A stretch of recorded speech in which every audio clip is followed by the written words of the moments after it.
அனைவருக்கும் வணக்கம். இந்த நெல் சாகுபடியை நான் நேரடி விதைப்பிலிருந்து இதை நான் பதிவு செய்து கொண்டிருக்கின்றேன். இந்த நிலத்தின் தற்பொழுது வரப்போரங்களில் காய்கறி சாகுபடியும் விதைகள் போடப்பட்டுள்ளது. வரப்போரங்கள் பார்த்தீங்கன்னா செடி அவரை தற்போது நான் போட்டிருக்கேன்.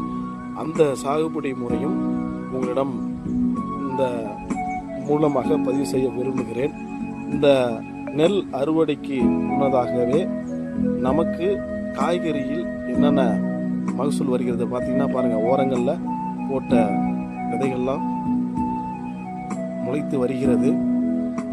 இந்த வரப்போடங்கள் கிட்டத்தட்ட 1/2 கிலோ அளவில் நான் இந்த வயலில் நான் காய்கறி போடுவதற்காக திட்டமிட்டுள்ளேன். தற்போது செடி அவரை போட்டுள்ளேன்.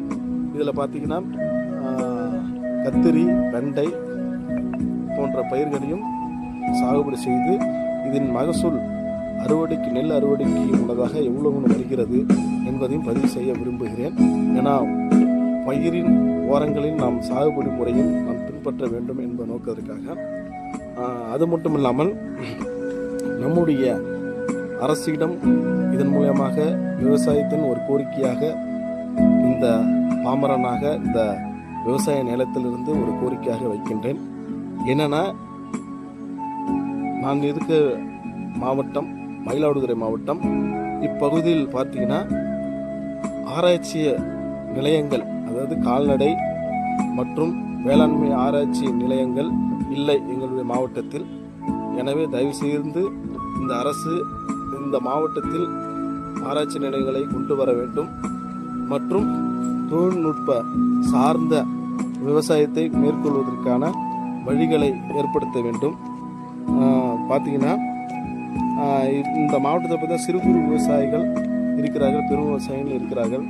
ஆனால் இப்போது தற்போதைய காலகட்டத்தில் பார்த்தீங்கன்னா இங்கே சாகுபடி முறையில் ஆட்கள் பற்றாக்குறை அதிகமாக இருக்கிறது. இதனை சமாளிக்க வேண்டும் என்றால் நாம் நம்முடைய விவசாயத்தை நாம் தொழில்நுட்ப முறையாக கையாண்டால்தான் இதை நாம் சமாளிக்க முடியும். ஏன்னா இக்காலகட்டத்தில் பிற மாநிலத்திலிருந்து சாகுபடி செய்து கொடுக்கிறார்கள். ஏன்னா ஆள் பற்றாக்குறை சூழ்நிலையாக. எனவே அரசாங்கம் இப்போ இருக்கிற இளைஞர்கள் வரும் விவசாயிகளுக்கும் அவர்களை ஊக்கப்படுத்தும் வகையில் தொழில்நுட்பங்களையும் மற்றும் எங்களுக்கு முன்னோடியாக இருக்கும் விவசாயிகளுக்கும் நீங்கள் இந்த விவசாயத்தை தொழில்நுட்பமாக கொண்டு போனால்தான் இந்த விவசாயத்தை